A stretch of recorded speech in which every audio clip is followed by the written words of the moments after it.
Hello and welcome along to another video. This time out we've got a very nice Telefunken Bajazzo Sport 101L. The L standing for long wave. The 101K version had shortwave instead of long wave. These were produced in Germany from 1966 to 1968. The subsequent model was the 201, a little bit flashier. This one came in like this black plastic covering or sort of woody type effect case. I got this one in the post this morning. One thing I noticed immediately was the resemblance to the Hacker, sort of the mid-Hacker radio handle here. Must have come out the same factory as this one. And as we know, Hacker did use German-made parts on a lot of their radios. Quite a simple set. This one was designed for car use as well. You can see the fitting here, though the contacts are quite corroded and black, but you could get a special fitting here that went in there and connected to 6 or 12 volts, I believe. Someone with a knowledge of electronics has been in here before. You can see green is plus VE, so someone knew what VEE was. I guess that was because there's a DC port here, so you could power your radio up. There's an antenna jack there, DIN plug there, and actually that's the DC socket, that's the headphone socket. I'm an idiot.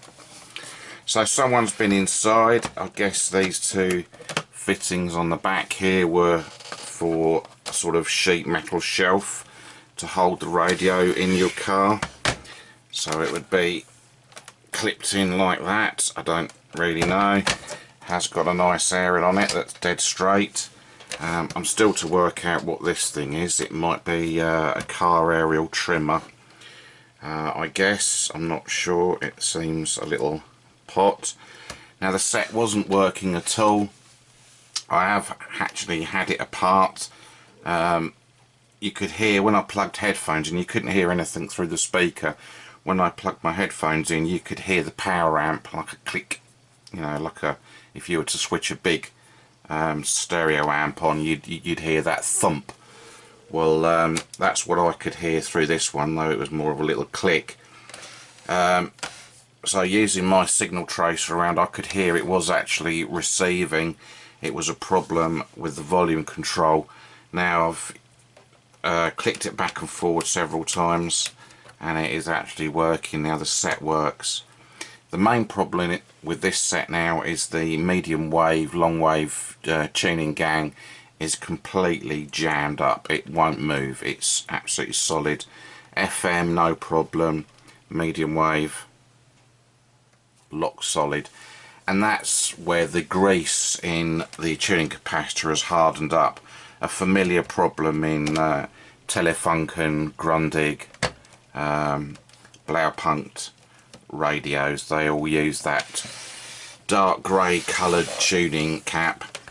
So we're going to get the set out first thing, because I thought you'd like to see how I'm going to remedy this, and I don't know myself, to be honest, yet, but it'll be a nice opportunity to have a look inside one of these sets anyway, because they're not that common over here. So the knobs come off. There's a chrome screw on the lower half of each side.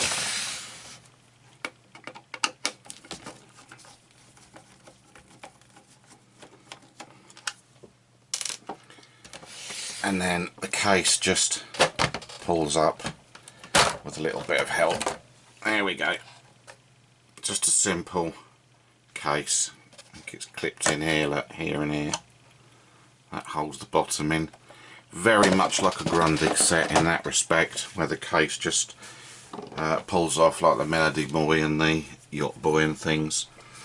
So we've got quite a respectable radio in here. This is the area of concern. This tuning gang is lock solid. The reason I don't want to try and free it up just using brute force on the control here is that I'll probably snap the dial cord, and that'll mean the radio will need to come to bits. One thing I did notice in here is someone has been in here before and they've put back-to-back diodes in here, so either someone's powered it up once the wrong way. I can't see any signs of soldering, you know, repair type work here. Oh, it's got a dial bulb, I didn't know that. But yeah, they've put idiot diodes there so you don't stuff the voltage up the wrong way and kill the set. So I don't know whether they've done that because someone did, or that's just a preventative measure. So there's the tube that houses the aerial. We've got a great big speaker here. You can just see the back of the frame there. We've got a transformer. What we've got there, probably an audio output transformer there, possibly. And we've got the power amp, or the you know, the audio amp this side. I guess I can't really see it. And we've got all the RF goodness going on there. But yeah, I really want to get this tuning gang freed up. So let's get to it. Right, I need to get some sort of fluid in there so I can start rocking this back and forth very slightly at first.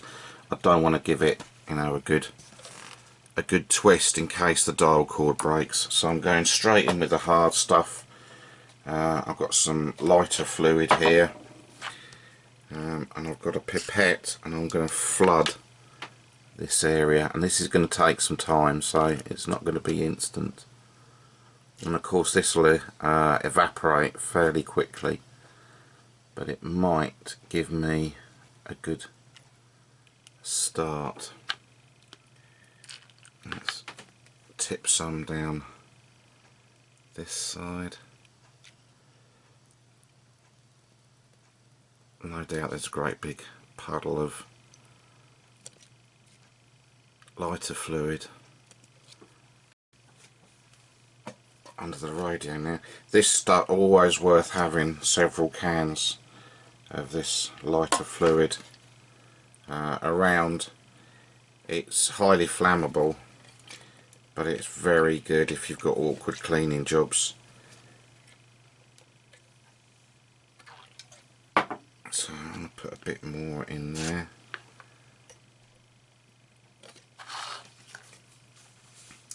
Let's find a suitable knob. Right, and we're going to try and budge that. I want to be as careful. And you can see I'm putting a fair amount of thumb pressure on that, and it just ain't moving. I don't want to press downwards, and I don't want to touch these and press the other way. Otherwise I'll be realigning the set and have touching capacitors. So I'm going to walk away for 5 minutes and see what that does, and see if we get any movement in there. At the moment this is got to be one of the worst ones I've ever had, to be honest. It is absolutely locked up tight. Right, after letting that sit a few minutes, I'm going to slowly try and work this back and forward. Just millimetres, that's all we're talking. You don't want to try and force it. And this is moving now. It was completely lock solid. It's very stiff. So it is moving. The idea is to turn that grease into, or back from a solid into some sort of viscous state. But care in the extreme, because restringing one of these German sets ain't fun. So it's slowly, you see it was, there we go. I'm just managing to turn it all the way around now, so it is freeing up. But you can, yeah, not keen on that. So what I'm going to do next, now it's freed up a little bit, is I'm going to get some heat on it. Well, after some slow and very careful movement back and forth, I've managed to get the tuning capacitor fully meshed now. And what I'm going to try next is my heat gun. So we've got some space to work there. I don't want to damage the battery box here. I don't want to burn the wires off, so I'm going to heat it up and stop, give it a little twiddle, see what happens, and hopefully it'll come back round enough so that I can get some lower viscosity oil in there, and then we can start making that grease all sort of mushy again and greasy. So let's have a go.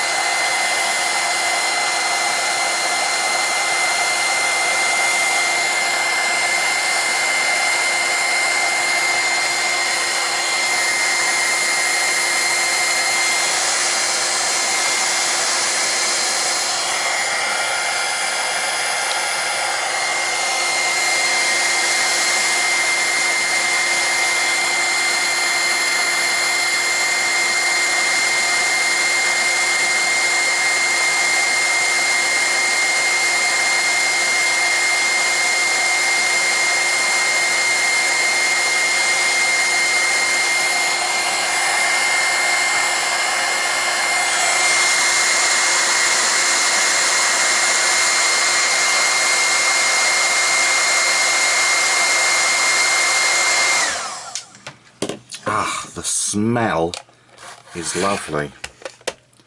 Right, so let's give the tuning gang, no, wrong way. Oh, there we go.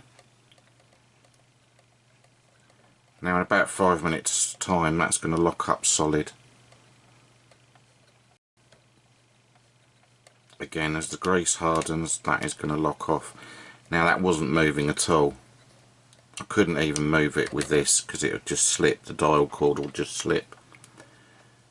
So success there. So let's quickly, that is hot, so quickly let's get some oil in there.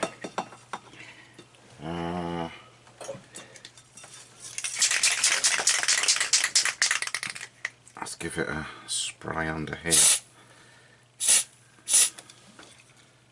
Give it a spray. I can always wash this out afterwards. This is not the point of the exercise. This is lithium grease here. But, oh, and it's smoking. Look at that. Lovely. So the idea is to get that grease, the original grease, that hot that it just starts mushing into the new stuff, and then it's easy just to clean out. What I don't want to do is obviously remove the tuning gang at all. Sometimes you have to, but this is there, considering what that was like.